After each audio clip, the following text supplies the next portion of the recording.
Today I'm sharing with you the content strategy that I would use to go viral if I was a juror in a big media trial.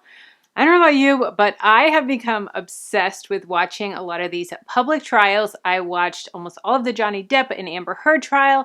I watched the Alex Murdaugh trial. I watched the Gwyneth Paltrow trial, and I love watching them. I actually found a YouTuber called Emily D. Baker, who used to be a former DA, and Emily live streams a lot of these trials on her YouTube channel, and most of the time she's #1 on trending when she's doing it. It's mind-blowing how many people are glued to the screen with her, but I love how she breaks down and explains what's going on as a former prosecutor, as a former DA, and can kind of give a lot of the legal explanation of what's going on during these trials. But people become obsessed with wanting to know what the juror's thinking. A lot of times in these trials, we are very passionate about what we think should happen in it.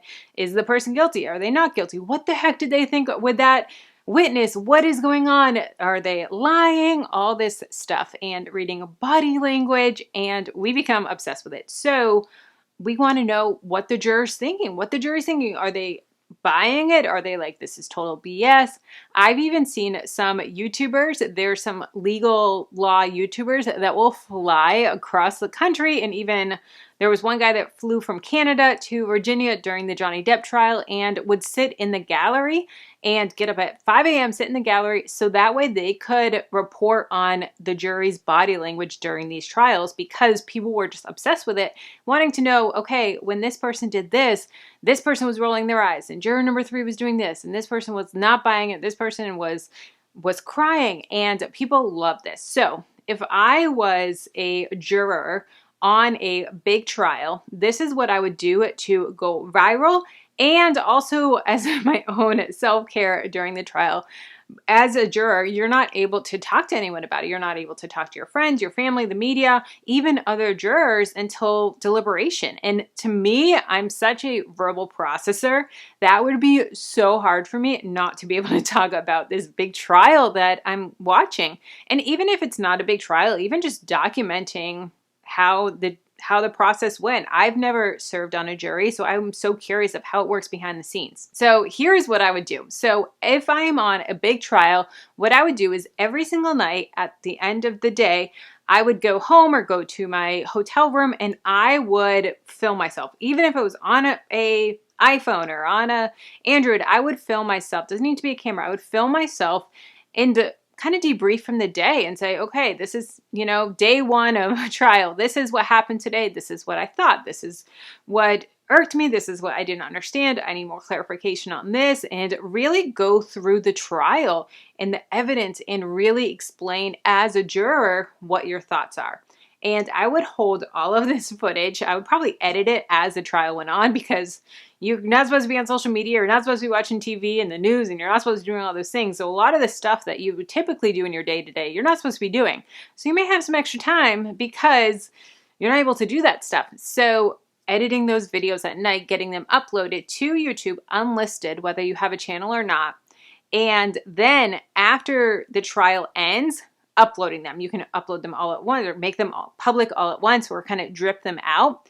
Then what's going to happen is the media is going to reach out to you most likely, or you can reach out to the media and say that you want to talk about it. A lot of times you'll see jurors go on the news and jurors go on different podcasts and different things, and kind of sneak it in there that you documented the whole process on YouTube and you said behind the scenes. I would watch every minute of that if someone did that in one of these big trials. Holy cow, I would be obsessed with it. It's like true crime junkie, like what we love. And so I would use that to get that attention on my YouTube channel. And honestly, as a PR person, they would love that. Behind the scenes, juror documents entire process on YouTube. Oh my gosh, yeah, they would love it. So I would use that to go viral, to really grow a YouTube channel really fast. You could also do it as a blog, but of course, make sure that everything is private, unlisted until after the case ends and after the judge has given you the clear to publicly talk about it, because you don't want to leak anything, because you'll get kicked off that jury so fast and there could be some ramifications there.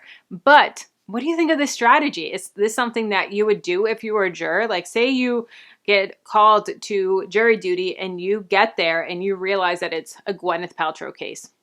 People, that happened to people in Salt Lake City. They were like, holy cow, yep, that's Gwyneth Paltrow. I watched some jury interviews and they were like, is it a different Gwyneth Paltrow? She doesn't live here. Why is it? Because they didn't know about the ski accident. So I would just eat that up. So what do you guys think? How would you react to it if you were on a big trial? Would you use it to grow a new YouTube channel or grow a existing YouTube channel? Comment down below. I would love to hear from you. Let's keep the conversation going. If you want to know 5 side hustles that you can do from home to make more money, check out this video here. And if you want to know some ways that you can create digital downloads, some 30 different digital download ideas for passive income, I love it. Check out this video here.